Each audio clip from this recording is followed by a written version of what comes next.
जय हिंद, जय भारत।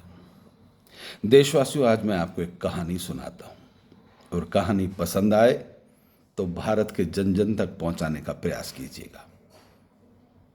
16 अगस्त 1968 हरियाणा के भिवानी शहर में एक मां के घर एक नवजात शिशु का जन्म होता है।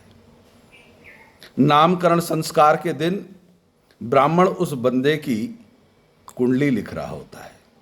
अकस्मात ब्राह्मण के आंखों में आंसू बहना चालू हो जाते हैं। माता और पिता उस ब्राह्मण से पूछते हैं कि पंडित जी, दुखी आपके आंखों में आंसू, इस दुख का कारण बता सकते हैं? पंडित के आंखों से आंसू बह रहे थे और वो कुंडली लिखता चला जा रहा था।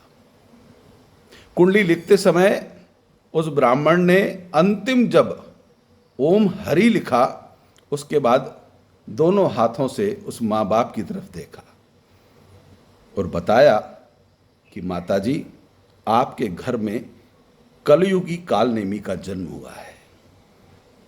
यह पढ़ा लिखा बुद्धिमान होगा और कलयुग में अपने बुद्धि बल से यह किसी का हित नहीं करेगा, परिवार के साथ समाज का, देश का सर्वनाश करने का काम करेगा। यह बड़ा चतुर होगा, यह चालाक होगा, ये जिसके साथ मित्रता करेगा उन सब लोगों को जेल पहुंचाने का काम करेगा। यह खुद कहीं नहीं फंसेगा, परंतु जनता को मूर्ख जरूर बनाएगा, परिवार को मूर्ख बनाएगा, देश की जनता को गुमराह करेगा। यह कालनेमी है। जिस प्रकार से सतयुग में कालनेमी ने हनुमान जी को छलने का काम किया था, कलयुगी कालनेमी पूरी दुनिया को छलने का काम करेगा। आपका यह बेटा जीवन में कभी सच नहीं बोलेगा।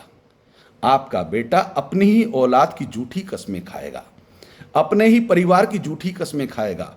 हर वह झूठ बोलेगा जो शर्मिंदगी भरा हो, चुल्लू भर पानी में डूब मरने वाला हो, परंतु इसे शर्म बिल्कुल नहीं आएगी। यह किसी न किसी राज्य का मुखिया जरूर बनेगा। हो सकता है मुखिया बनने के बाद यह देश के, जनता के और अपने ही साथियों को छलने का काम करे। यह जिस राजनीतिक दल का मुखिया बनेगा, उसके पोस्टर पर हर 2-3 साल में चेहरे बदल जाएंगे, क्योंकि यह जिसे ईमानदारी का सर्टिफिकेट देगा वह भी झूठा होगा। यह आपका बच्चा आपके परिवार के साथ इस देश के लिए घातक सिद्ध होगा। इसलिए माताजी, मेरी आंखों में आंसू आ गए थे। यह देश, यह समाज और यह संस्कृति के लिए कलंक है। इस कलयुगी कालनेमी इसलिए कहा माताजी, प्रयास कीजिएगा कि परमात्मा से प्रार्थना कीजिएगा इसे सद्बुद्धि आए, परंतु इसे सद्बुद्धि कभी नहीं आएगी। यह दुनिया के लोगों को ईमानदारी के सर्टिफिकेट बांटेगा, परंतु सब फ्रॉड होंगे, सब झूठे होंगे। यह जिसे ईमानदारी का सर्टिफिकेट दे, मतलब मान लीजिएगा कि यह बेईमान नंबर 1 है, वह चोर नंबर 1 है, वह भ्रष्टाचारी है, उसे यह ईमानदारी का सर्टिफिकेट देगा। और जिसे यह ईमानदारी का सर्टिफिकेट दे, उस व्यक्ति को भी समझ लेना चाहिए कि उसके जेल जाने का समय आ गया है। यह अपने को जेल से बचाने के लिए कहीं हस्ताक्षर नहीं करेगा। यह जिस टीम का मुखिया बनेगा, वहां पर अपने समकालीन जितने भी साथी हो उनको जेल भेजने का काम करेगा, उनको फंसाने का काम करेगा।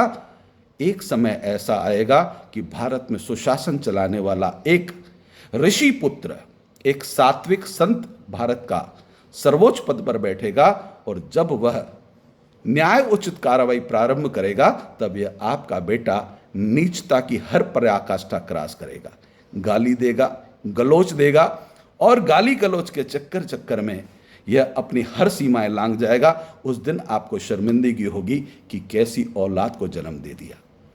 माताजी, मैंने कुंडली तो लिख ली, परंतु इस कुंडली की दक्षिणा नहीं लूंगा, क्योंकि इसकी दक्षिणा स्वीकार करना पाप है। साथियों, ये कहानी हरियाणा से प्रारंभ हुई, आज भारत में धीरे धीरे फैलती चली जा रही है। आप कथा का, कहानी का शीर्षक समझ चुके हों।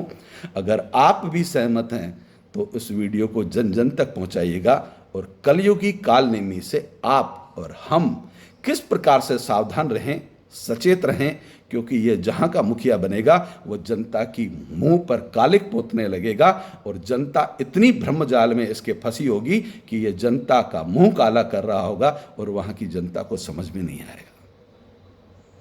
कहानी का शीर्षक पसंद आया हो, कहानी को आप कई बार सुनिएगा और अपने साथी मित्रों तक पहुंचाने का प्रयास कीजिएगा। जय हिंद, जय भारत।